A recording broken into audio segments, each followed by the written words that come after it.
One facility, one choke point, 1/5 of the world's liquefied natural gas gone. That is what the Strait of Hormuz closure means for the global gas market right now. And if you are a supply chain professional, even one whose shipments have nothing to do with the Persian Gulf, this event is already moving toward your cost base. In the next 9 minutes, we will explain exactly why and give you a 3-part framework for assessing your exposure before the disruption reaches your P&L. This is Supply Chain Academy. Let us start with the facts. Roughly 20% of all global LNG, liquefied natural gas, flows through the Strait of Hormuz. Almost all of it originates from a single location, Qatar's Ras Laffan Industrial Complex, the largest LNG export facility on the planet. Following Iranian drone strikes in the region, QatarEnergy has halted production entirely. The market reaction was immediate. European gas prices surged 63% in a single week, the largest single-week move since Russia's invasion of Ukraine in 2022. Asian spot prices reached $23.40 per million British thermal units, and they are still climbing. Now those are energy market numbers. And you might be thinking, we manage supply chains, not gas futures. Why does this matter? Because this is not an energy story. It is a supply chain story, and the reason it is structurally different from every other energy shock is something most professionals have not yet considered. When there is an oil supply disruption, the system has buffers. Oil production is spread across dozens of fields, dozens of countries, dozens of facilities. Partial pipeline reroutes exist. Strategic petroleum reserves can be released. The market can absorb a partial shock.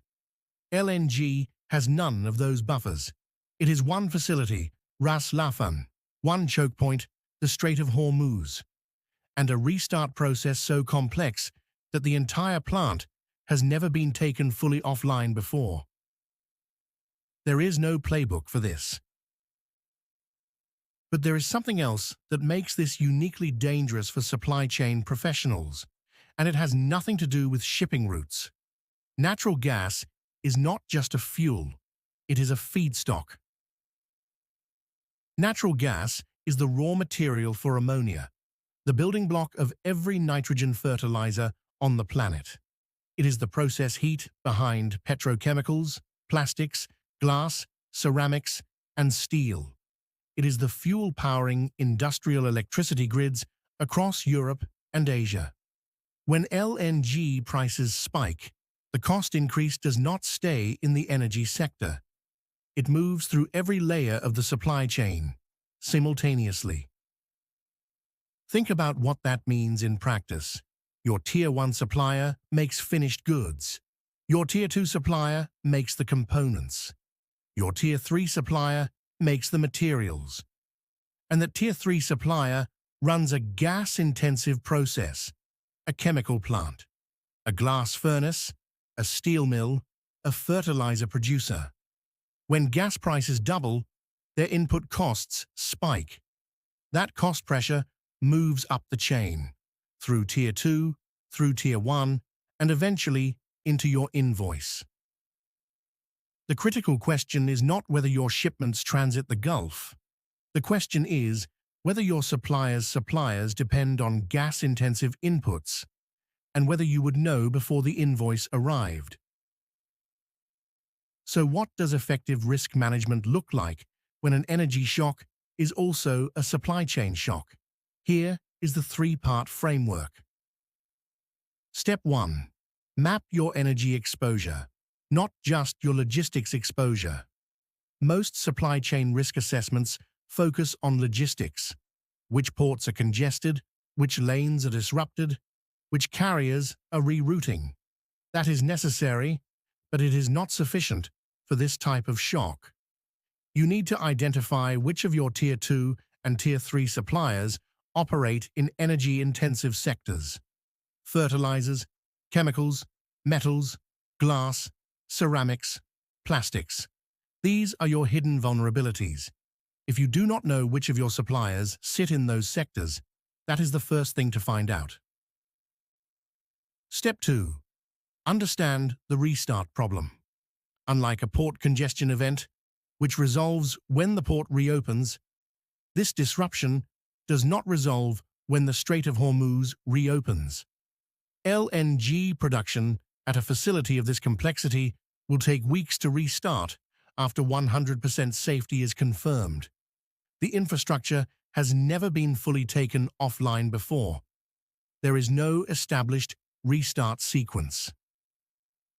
This means the price shock has a long tail. Even if the geopolitical situation stabilizes tomorrow, the supply impact will persist for weeks, possibly months. Your planning horizon needs to reflect that. Step 3.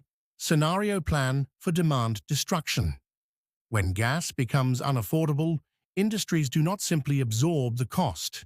They switch to coal where they can, curtail production where they cannot, or exit the market entirely. Your supply base may shrink before your demand does. Run the scenario. Which of your key suppliers are most exposed to energy cost increases? What is their likely response? Price increase, production cut, or market exit? And what is your contingency for each? The energy market and the supply chain are not separate systems. They are the same system, viewed from different angles. The professionals who understand that are the ones who act before the disruption reaches their P&L. Let us close with 3 concrete actions for this week. First, pull your supplier list and flag every Tier 2 and Tier 3 supplier in energy-intensive sectors. A spreadsheet and a focused conversation with your procurement team are sufficient to start. Second, extend your planning horizon. Do not assume this resolves in days. Build a 60-day and a 90-day scenario into your current risk register.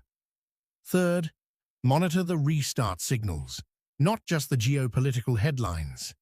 The relevant indicators are safety clearance announcements from QatarEnergy, LNG tanker movements out of Ras Laffan, and European gas storage levels. These will tell you more about the duration of this shock than any political statement. If you want to build this kind of analytical capability systematically, not just for this crisis, but for every geopolitical disruption that follows, that is exactly what we cover in our Geopolitics for Supply Chain Managers course. The link is in the description, along with an exclusive discount code for viewers of this channel. Subscribe to Supply Chain Academy for briefings like this one, published every time a geopolitical event has direct supply chain implications. If this analysis was useful, share it with a colleague who manages supply chain risk.